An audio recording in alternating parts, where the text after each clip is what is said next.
Okay, I think that it's time to start. So if anyone is joining, please tell us if you can check it and just give them access. Okay, good afternoon, esteemed colleagues, friends, and advocates for Youth Europe. Just a quick note that we are going to record this session for the simulation process. So you can click, or maybe I can do it. Teresa, can you? Okay, it's already recording, right? Okay, perfect. Yes, it is recording. Okay, thank you. Welcome to this webinar on youth organization and European programs, reviewing European Social Fund. My name is Zeynep. I am project manager at Youth Proactive, and we are very excited to have you with us as we explore the European Social Fund and its impact on youth organizations. So this webinar is dedicated to advising and engagement of young Europeans with European Union, focusing on European Youth Goal 11. Our objective with this webinar is to critically assess and enhance accessibility, visibility, and opportunities available to young people through the European Social Fund at the local and national levels. So by examining how the ESF can better support the aspiration initiative of young Europeans, we seek to highlight practical strategies and real-world examples, particularly in the context of non-formal education, employment, and entrepreneurship. So now it's my pleasure. Can we turn the slide, please? Okay. The next one. Thank you. Sorry. Okay, no, the other one. Okay. So now it's my pleasure to introduce our guest speaker, Kasia Smith. She's a social activist and entrepreneur. Kasia is the president and founder of the Educational and Sport Foundation of Regeneracja in Ciechanów, Poland, as well as the owner of Profound. Professionally, she has been supporting others in change and development for many years as a career advisor, trainer, and project coordinator. For the past 10 years, she has been running the Regeneracja Foundation, where she implements projects for youth, seniors, and employment individuals, encourages them to engage in social and professional activities. So she also supports non-governmental organizations and local governments, helping them to acquire funds and manage projects through her company, Profound. So thank you so much, Kasia, for joining us today. I think that your experience exemplifies the diversity and strength that we aim to foster across Europe, and we're excited to hear from you. You can also see that we have added the link for the website for her organization, so if you want to check it and to save the link, it's in the QR code. So before we begin our discussion with Kasia, I would like to remind all participants that you are welcome to submit your questions via chat, and we will address them in our Q&A session at the end of the conversation. So we move to the questions. Okay, thank you. So, Kasia, we have organized our discussion around three main themes. And the first one is regarding effective utilization of ESF for youth projects. So my first question for you is, how can youth organizations effectively access and use the European Social Fund to support projects similar to those of the Regeneracja Foundation, focusing on non-formal education, youth employment, entrepreneurship, and employment fostering? Thank you so much.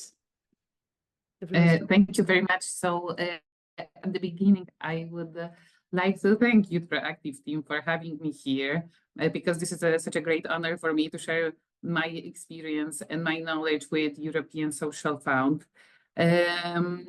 Just so you can know about my experience, European Social Fund is present in Poland since we joined the European Union, and my experience with this fund started in 2007. So it's almost 20 years of experience with different funds, but with like a huge European Social Fund part, because first I was working for another NGO, and I was getting the experience how to apply for this fund, how to understand how to manage project funded by European Social Fund.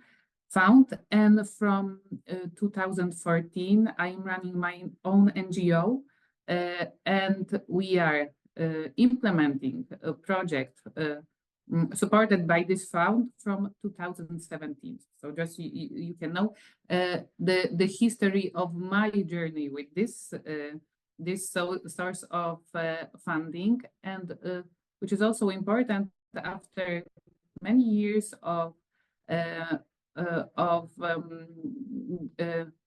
going for funding and managing those projects.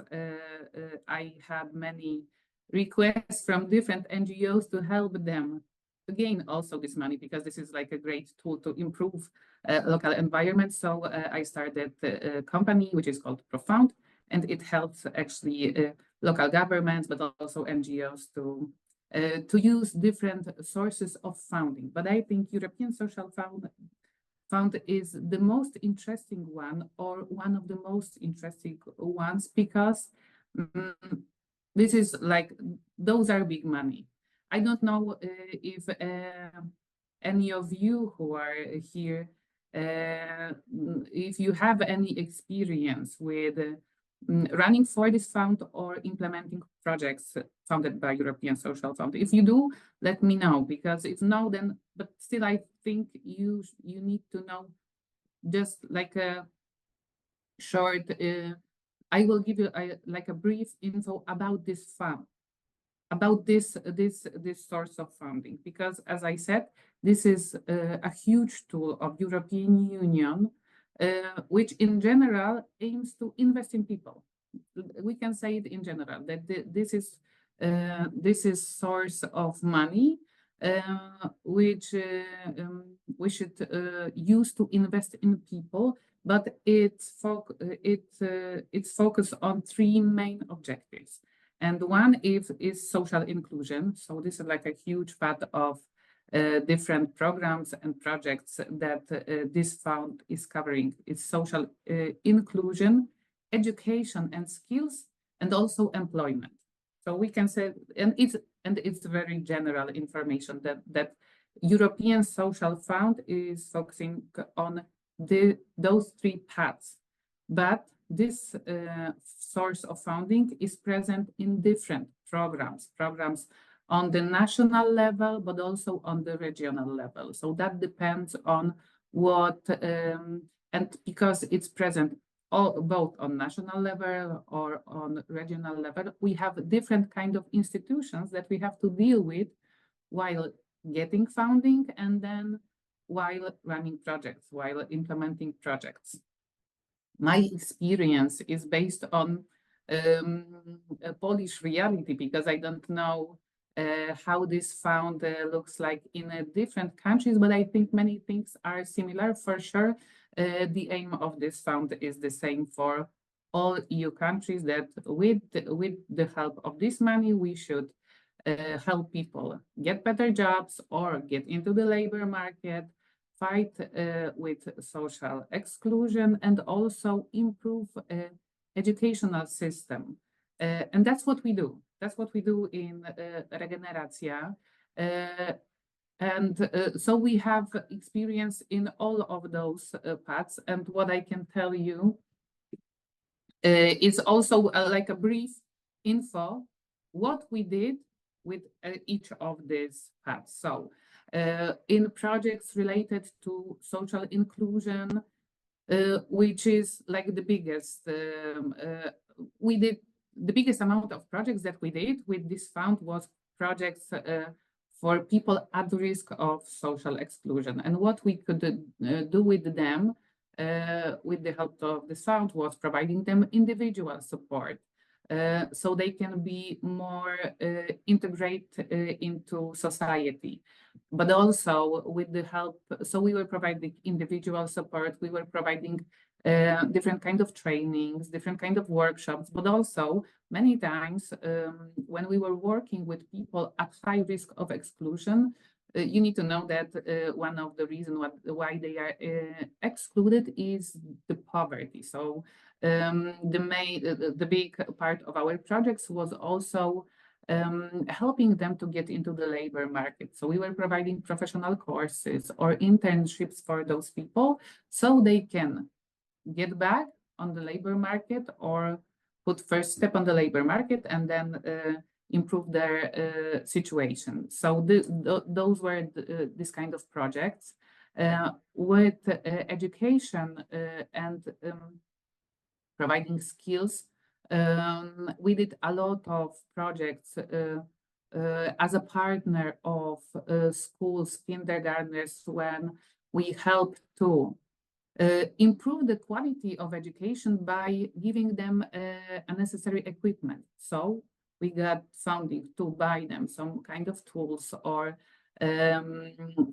so they can provide better quality of education, but also we could improve professional skills of educators, of youth workers, of teachers, so they can be better in their job, which benefits youth the most. But also we could provide courses, training, workshops from youngsters that are not present in a formal educational system. And with the employment, the third path, what we could do was also, if we want people to be more successful on the labor market, we need to give them some professional skills, mostly those who are required on the labor market where they are living. So we were providing professional courses, but again, internships that will help them. But also a lot of job counseling to help them understand what the path of career would be suitable for them, but at the same time is required on this labor market. So this is what we've been doing since the last 7 years with Fundacja projects. And now, getting back to the question, how can youth organization access and benefit from European Social Fund? Again, I can tell you from my perspective, which is Polish perspective, that European Social Fund, from one hand, is a huge chance, but from the other hand, is a huge responsibility. And you need to know that because we are talking about the big money, because right now, let's say the average amount of grant that you can gain from this fund through some kind of program, it's, let's say, 150,000 euros at least. This is like the minimum amount of, let's say this is like the minimum amount of money. So this is a huge money. You can do a lot of things with that, but that means also that this is a huge responsibility and you need to be prepared to take this responsibility. So in Polish terms, if some kind of entity or NGO or private company wants to benefit, wants to get the grant from the agency that is in charge of this fund, you need to fill at least 3 formal criteria. First, that you're experienced enough on the field that you want to cover with your project. So if you want to go for funding to deal with social exclusion, you need to prove that you are experienced on this field. So you already implement some kind of projects on that field. Or if you want to go for funding on the educational path, you need to prove that you have experience and that you have experience on the topic with the same target group, because this is the part of evaluation. So if you will put your application, they will see if you're experienced enough. So this is one of criteria, you need to be experienced. The second one is you need to prove that your staff is experienced enough to deal with that kind of money, which means that if you have a project manager, the project manager needs to have experience in managing this kind of money and this kind of projects. Why? Because with European Social Fund, we have really a huge list of different results that we need to gain, products that we need to bring at the end of the project, but also national legislation that we need to know when we are dealing with different kind of topics. So the project manager of this kind of project needs to know a lot about this kind of source and the way you have to implement this project, because which is also important. The responsibility is huge, because when we are doing this kind of projects and we don't bring the exact result that we promised at the beginning, we will be charged with big money. We will need to give back the money that we gained, and we've already spent it. So it's I always say that to all NGOs or entities that want to go for this funding. One thing is that you need to know how to get the money, but then you need to know how to spend the money. So this is, and the third criteria, which is also important, is that you need to be financially capable, which means that in our terms, if you want to go for some kind of amount of grant, you need to prove from your financial statement that your turnover for the previous year is at least equal as the amount of money that you're applying for, which means if you want to gain 200,000 euros, your turnover from the previous year was at least the same amount. So you need to be experienced and you need to have the financial capacity. So it's not that easy from one hand, but it's also possible. So now to give you some hope for those who don't have this experience or don't have the capacity from the financial point of view, there's always a solution. My philosophy is that there is always a solution, and the solution for you would be go for formal partnership with someone bigger than you. And this is what we did in 2017, because when I started my NGO, I had a lot of experience with getting for this funding, with managing this kind of projects, but my NGO didn't have the experience. And also my NGO at the beginning didn't have this kind of financial capacity. So we went for formal partnership with one of our local governments.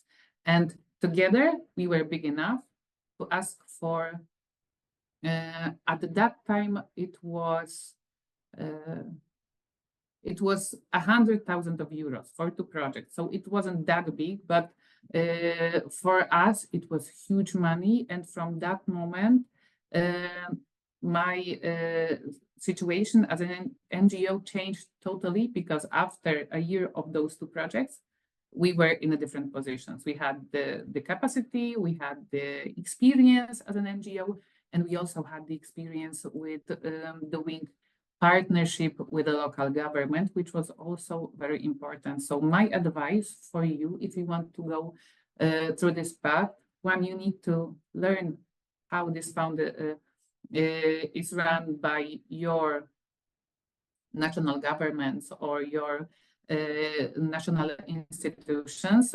Learn a lot about that and try to get experience with someone bigger than you.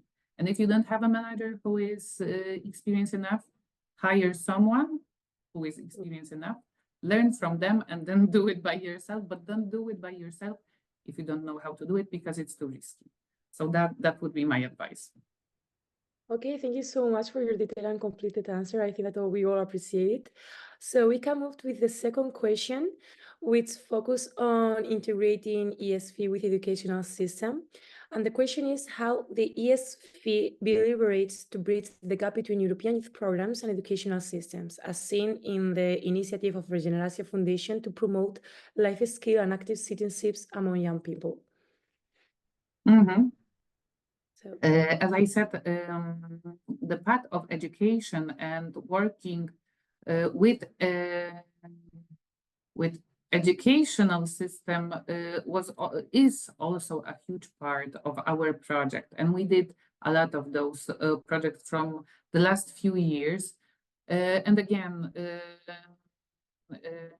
European Social Fund is the perfect tool to bridge the gap and to offer more for the system and for young people who are benefits of the system, because we have formal system of education and it doesn't sometimes in schools that we are working with, they don't have enough money to provide some kind of equipment that they need to have a proper quality of education. So in different sectors and in different programs supported by European Social Fund, you can find money to fill the gap. And that's what we did. So I think, again, in each European country where ESF is present, we have similar priorities in programs. So in our case, we have priorities to improve education at the lowest level. So we were working with kindergartens, but also at the primary school level, at the high school level, and also for students. And we were working with educational system at every level. So we had projects with kindergartens when we, thanks to gathered funds from European Social Fund, we could buy them many things that they couldn't afford. And they were very required to provide a proper education for their students, for their young students. So that's what we did, but also we could improve professional skills of their teachers, which was very important, for example, because from the program perspective, it was important to improve teacher skills in terms of working with children with disabilities. And those are professional courses that teachers should have, but they cost a lot of money. But thanks to the project, we could provide them those courses and they didn't have to pay for them. And schools also didn't have to pay for them. So different kind of professional skills that we can cover through this fund was a great thing. But of course, the most important things are young people, children, children from primary schools or from high schools. We could provide for all of them different kind of training workshops, additional lessons. So sometimes there were lessons that they are in traditional system, but the amount of lesson is not enough for everyone. So some of the students that they have problems with some kind of subject could get an extra hours of this subject. And that's what we did with primary schools. But a part of this thing, the key competencies that are highly promoted by European Union, and they are not present in our regular educational system. So thanks to this fund, we could provide workshops on the topic of entrepreneurship, of innovation, of civic engagement to young students, children, young people, obviously always at the level that they can handle, but this kind of soft skills that they are not present in a regular educational system, we could provide by implementing different kind of projects.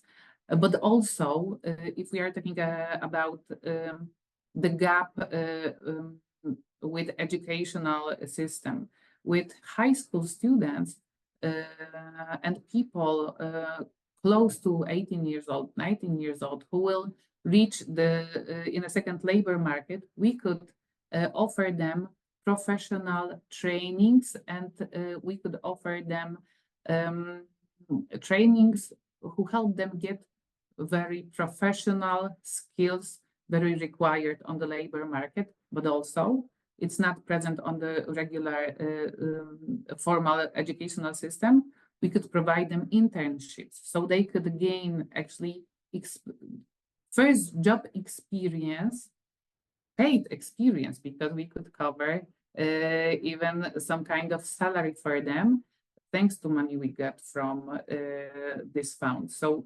different so many opportunities, different kind of opportunities. Always when we put our application form, the application is a response for some kind of call. So in the call, we know what we need to do because they are telling us that we want you to improve this kind of skills and equip in this kind of, so we have like a general picture of the project from the institution, but then what we will put in the application for depends on who are we working with. And when I told you before that go for partnership, when you're not big enough, my philosophy is go for partnership always, because the synergy that you can create with someone who is experienced in different field is the best solution to use this fund the best you can use. So each of our projects with the educational system was always in a formal partnership with a kindergarten or with primary school or with high school, thanks to what we knew what those people who are in this place needs the most. So if we were working with this kind of kindergarten, we knew that they need this kind of equipment or their teachers need this kind of skills. So partnership is always a good solution, but we can do so many things thanks to this fund.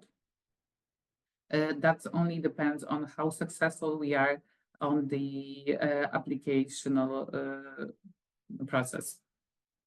Okay, thank you so much. My last question about ensuring participation and inclusivity in ESV programs. What strategies and initiatives based on your experience can ensure the active participation of young people from rural areas or those at risk of social exclusion ESV supported programs? So if you can please. Okay. Yes. Actually, when we are talking about the people at high risk of social exclusion and about people from rural areas, actually, this is like our main target group, because most of our projects we are implementing on rural areas. Ciechanów is also not such a big city, so I think we could consider young people from Ciechanów as people at risk of exclusion from some reasons, maybe. But many of our projects are projects dedicated to people from rural areas, for young people at risk of exclusion. And what to do to ensure that they will benefit more from the European Social Fund? I think that, well, from one hand, the promotion of opportunities that this fund is giving for many people is one of solution, because again, there are so many different paths and so many different programs and many different projects covered by this fund. So if young people will know more about what they can achieve, they will for sure benefit these opportunities more. But sometimes, well, the most important thing is to reach those young people and to get to those young people, which is not that, sometimes it's not that easy, especially when we are talking about people from rural areas. So reaching those people is very important part of the project. And when we are implementing projects, when we want to give young people from rural areas professional skills to help them to enter the labor market, we need to find those people. And how we do that? Again, we look for partners to collaborate with the project, because even now we are running 2 projects who are addressed to young women under 30 years old who are unemployed. And our task is to give them And the more women will be from rural areas, the better, because they are at the highest risk of exclusion. So when we are looking for these women, we are going to different entities who can help us find them locally. Because if we want to go someplace local, we need to find someone who knows the best local community. So we work with social welfare centers very often, because they know how to reach young women who are unemployed and they would be interested in this kind of skills. So reaching people is like the biggest, sometimes the biggest task, because, and it's the most important, because if you don't have people, you don't have a project. As simple as that. So the recruitment process is very important. So if we are getting a project which aims to reach 40 young women at this age, unemployed, and then we are promising that 60% of them after the training will get into the labor market, which we will improve by showing their contracts. We need to know how to do that. So first, we need to find those women, and we go local, and we go to local communities, find partners, either social welfare centers or local NGOs or different or private companies. That depends. You need to have like a huge net of different kind of partners if you want to do that. So if you want to work for people, you need to know how to work with different people and with different partners. So we go local, and that's the one thing, and they are helping us to reach people. But then we also need to convince those people that this project is actually it will actually benefit them, because it's not always that obvious that if we want to do the training for someone, they will be so happy that they can have the training for free. So sometimes our job is to convince people that, you know what, you can have this for free, and it really benefits you more than it benefits me, because I'm doing that to improve your situation. So we need to know how to talk with different groups at different ages. Again, sometimes having a local partner would be very helpful, because they will tell us how to convince this target group. But sometimes we need to also know the needs of those people. 2 years ago, we were implementing a different project for young people under 30 years old, unemployed, by providing them different professional trainings. And if we if we proposed something, some kind of course that was attractive for young people, we didn't have a problem with reaching young women or young men. But if we had some kind of proposal that was not attractive to them, then we had a problem and no one was interested. So always that depends on what we offer. But European Social Fund is also a great source of money for people who wants to start social enterprises, because in the path of social inclusion, we have this priority to increase the amount of social enterprises. But again, I feel like sometimes young people don't know that they can benefit from that, or they don't know how to do that.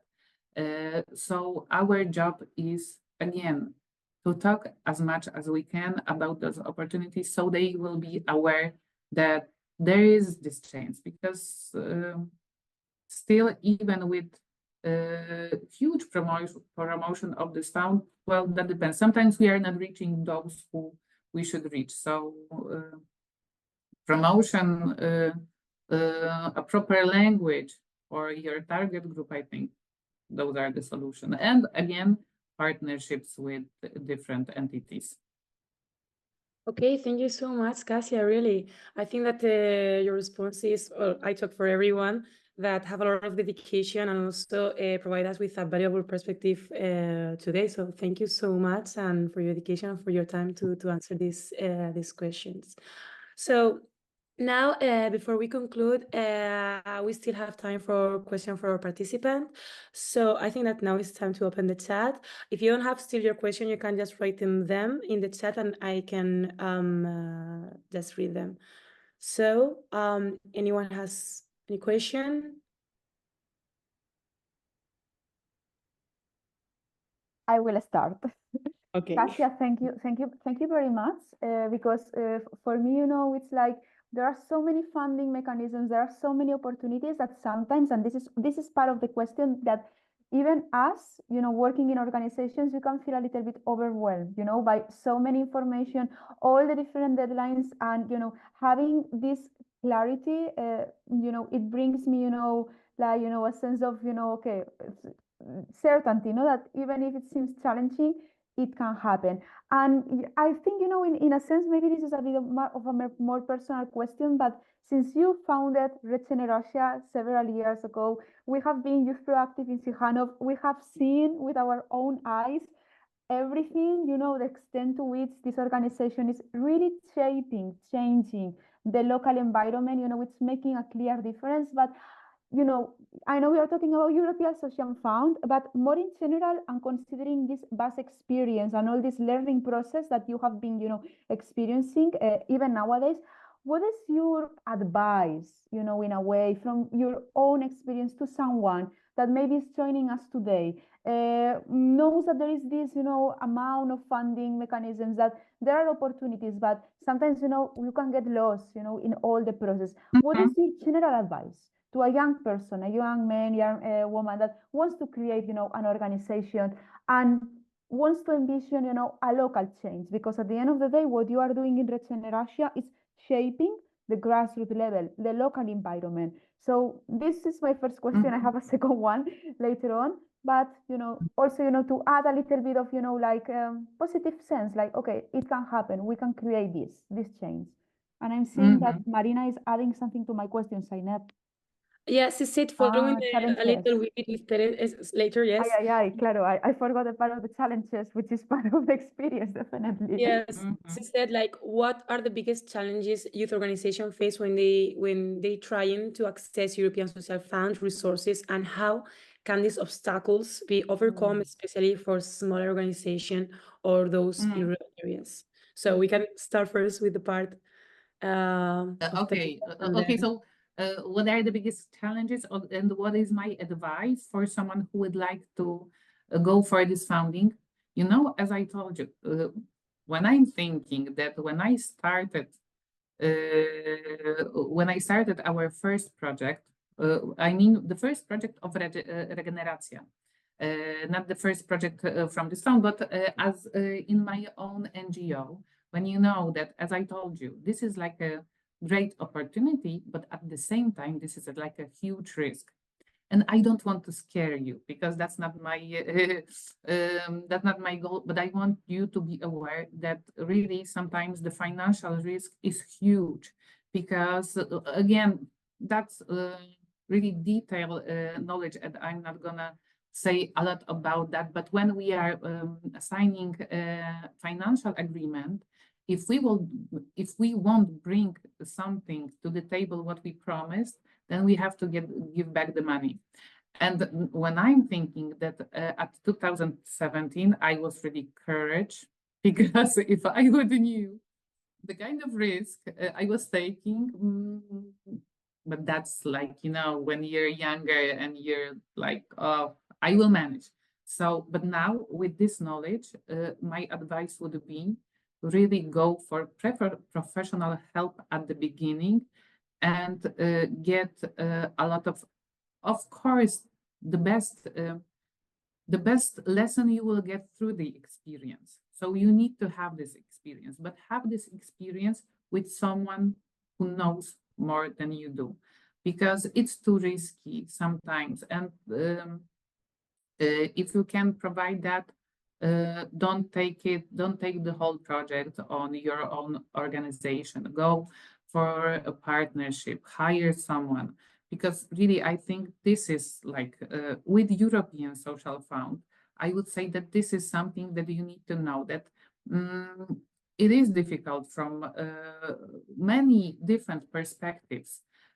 So I think, and when I started, when I gained my first grant from this fund as Regeneracja, I was already experienced in European Social Fund because I started at 2007. So I knew how to do that, but still, I didn't have enough, I think, knowledge of how huge risk that can be if I will do something wrong. So that's why I'm always telling about those risks, not to discourage you, but just so you know that sometimes you need to go for help or really read carefully everything that you're promising or what you're signing for. So this is my advice with the European Social Fund, but I don't know if you mean only this challenge or the challenge of anyone who would like to start an NGO and what should they do with, okay. Because you said that there are a lot of sources of funding and you can be overwhelmed. I know, I have the same experience, especially that when you will start your own NGO or a different kind of entity and you see opportunities everywhere, because here you can do this and here you can do that and here you can do. This is what we were doing for the last 10 years. And now I can tell you sometimes, because every time you will start an NGO, you have like your main mission. You know what you want. You know why you started. I started because I wanted to work with young people and with seniors and improve their skills. But then I saw, oh my God, there's European Social Fund. We can work with unemployed people. Let's go for that.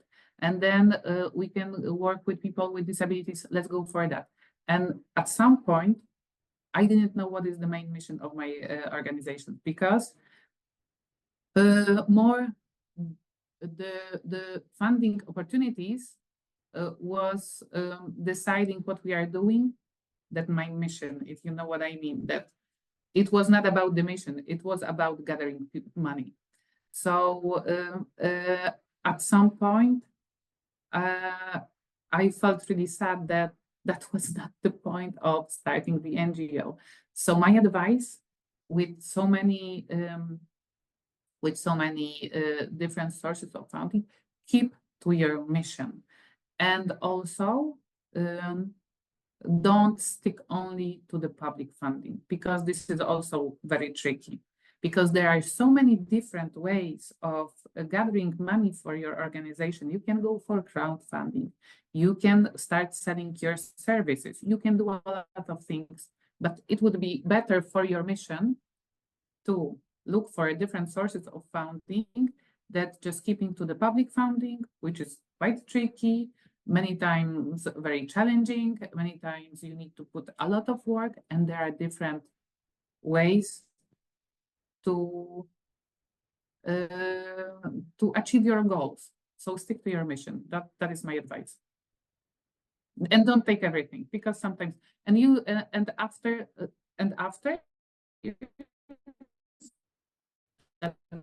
Kasia, I think that we are losing your connection. If you have people, go Okay, for now. this fund, which is okay. We are losing It's connection. okay. So yeah, No. and another thing is, again, is it okay? Now it's okay, yeah. It's okay. So last sentence, if you want, after some time, because at the beginning, when you're building something, you want to do everything, then just choose what benefits you the most. And it not always means gives you the biggest money. Okay, thank you so much. We have another question in the chat from Mr. Jafar. What are the challenges that youth organizations from the South Mediterranean face when trying to access European Social Fund resources? And how can these obstacles overcome, particularly from the organization located in Tunisia? I don't know if Kasia, we are losing you. Kasia, it's only me or it's... No, I think Okay. there is an Yes. issue with the connectivity. Yeah. Okay, Is it now is it me or is it something else? I think that it's your connection. Yeah. My connection. Let's Okay, see. now we can hear you. You can hear me. Okay. Right. Mm-hmm. So with the question, if I can It's see this question. okay. It's in the chat. Well, he said like, what are the challenges that youth organization from Southern Mediterranean face when trying to access European Social Fund resources, and how can these obstacles be overcome, particularly for those organizations located in Tunisia? I think that is the same question that Marina formulated, but in this in this way, like I think he's more related to the Mediterranean aspect, like in Tunisia. Exactly, and I don't know if I can give you any answer to that because Yeah. because as I said, my experience is only Polish experience. I don't have experience. I'm really interested with how this fund looks like in a different EU countries, but at this point, I'm really sorry, but I don't have this knowledge, so I can help you with that. I think, well, as far as I know, regarding the founding and also this kind with countries in Mediterranean, organization like what was the name? No, I cannot remember it. I forgot completely the name. Padil. Yes, and there is another one in the European Parliament that they gave funding to these countries that work with Mediterranean countries and also with countries like Tunisia, like Egypt, like Morocco, like Lebanon. Like they reserve some funding for these countries, so European countries and these ones can work together in implementing this project. I know I forgot absolutely the name, but I can search it and let's say it to you. Yeah. Analin Foundation, yes. Analin Foundation, yes. That's the one. Analin Foundation, for sure. Yeah. Thanks, Teresa. Okay. Any other question? Teresa, Sofia? But talking, yeah. Can I go ahead? Yep. Hello again, Kasia. First of all, thank you so much for your answers. It was really, really interesting. I had a question. So I'm particularly interested in the projects that you've done for social integration. But then what I found to be the most interesting, and it raised another question, is when you say that every single outcome has to be documented in order not to have to give back the funds you received, how do you prove and indicate the social inclusion progress that you have achieved through your projects? Yes, because we have different indicators, different results, and social improvement somehow, like to be very precise. For example, we are proving that by showing that some of our participants started volunteering in different NGOs, which means that they somehow improved. Sometimes because actually this is how this is what the programs and funded by ESF requires from us to prove everything on paper. So sometimes we work with psychologists, and those psychologists, they are giving individual support for the whole project process, and at the end they can give us some kind of note with their observations, with their reflections.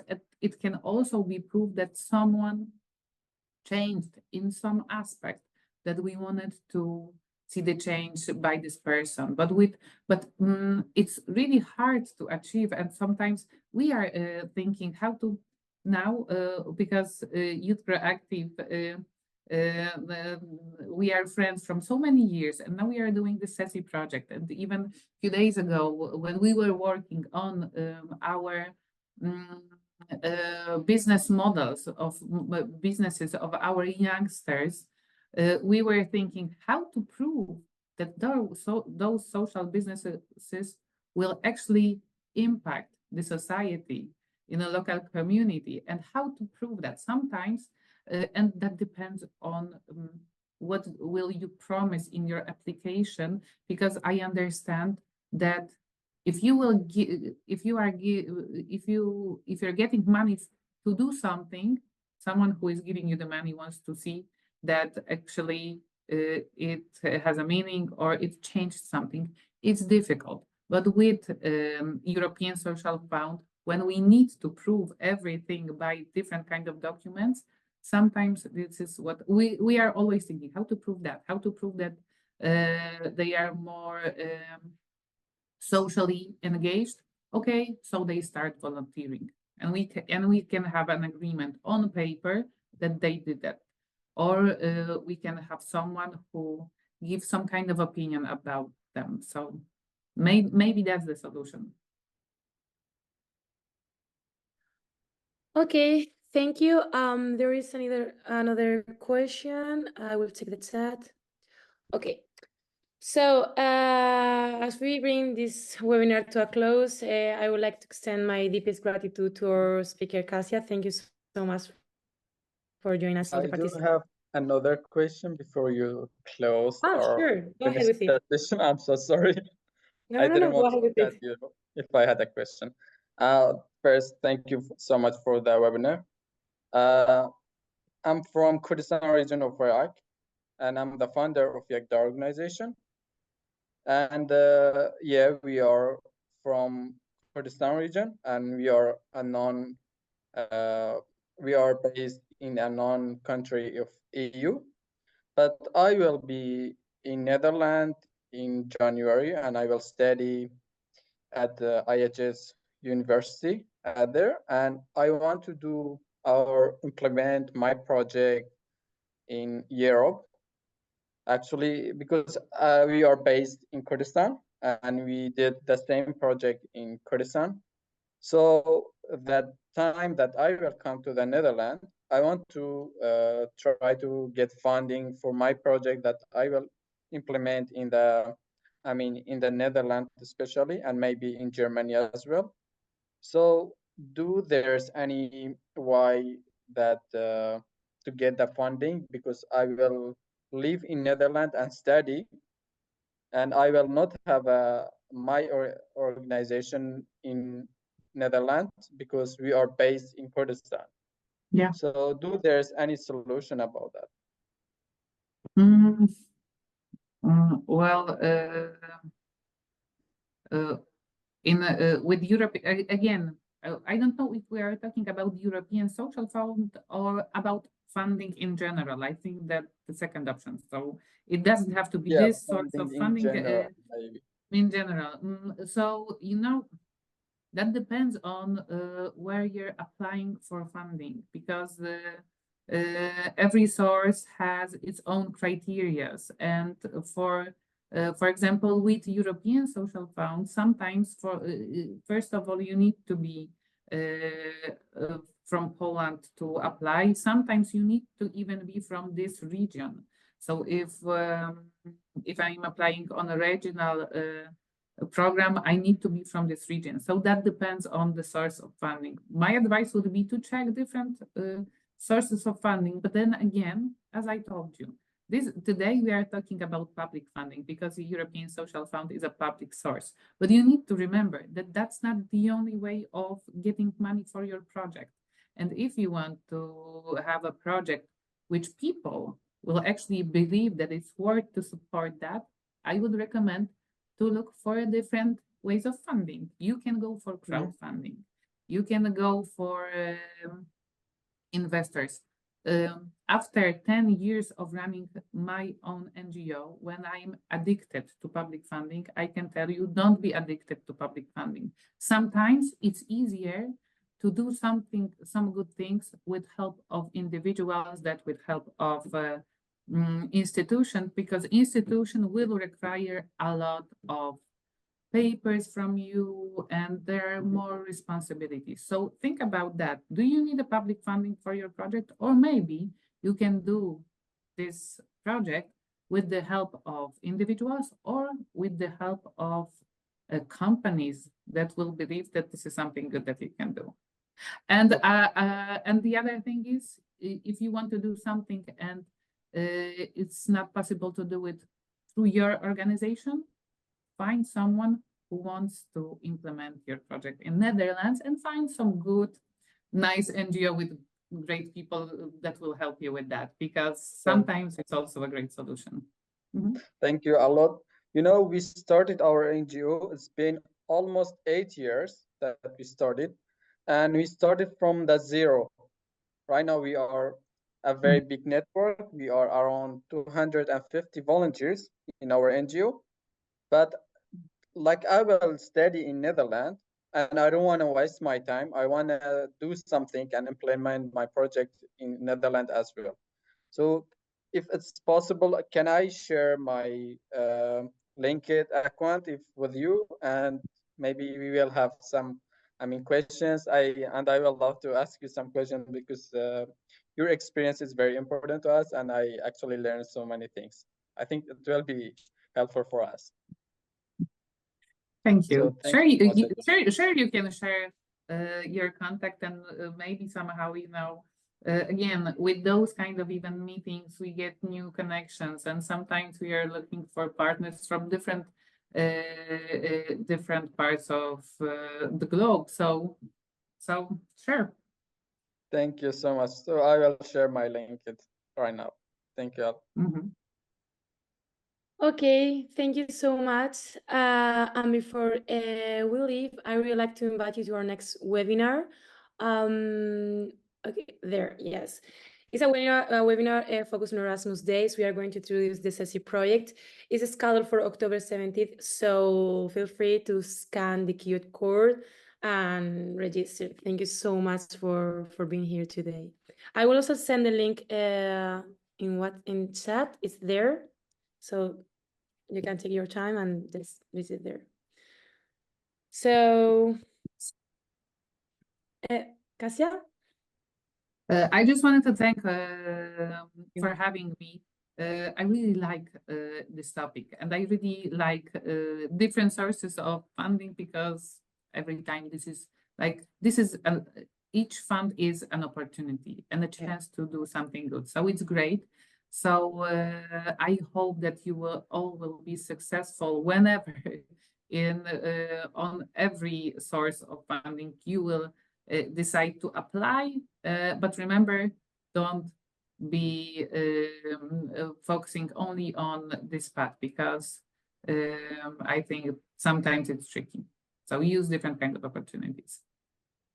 I think that I talk in behalf of with everyone, but it was a pleasure to hear you, to hear your experience, and also to share everything that you have did in Regenerata, because it's an amazing work. I have seen how you work, and I have seen how your organization implement the projects and how you help students, young people, employed people, and it's amazing. It's amazing the work that you do, and just still keep doing it.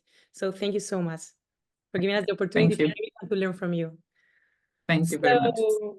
Until the next time. So anyone else? I heard someone saying something. Okay, so see you next time. I really hope to see you in the next webinar, and I wish you a wonderful afternoon. So see you. Thank you. Thank you. Thank you very much. Thank you, Kasia. Thanks. Bye, everybody. Bye, everybody.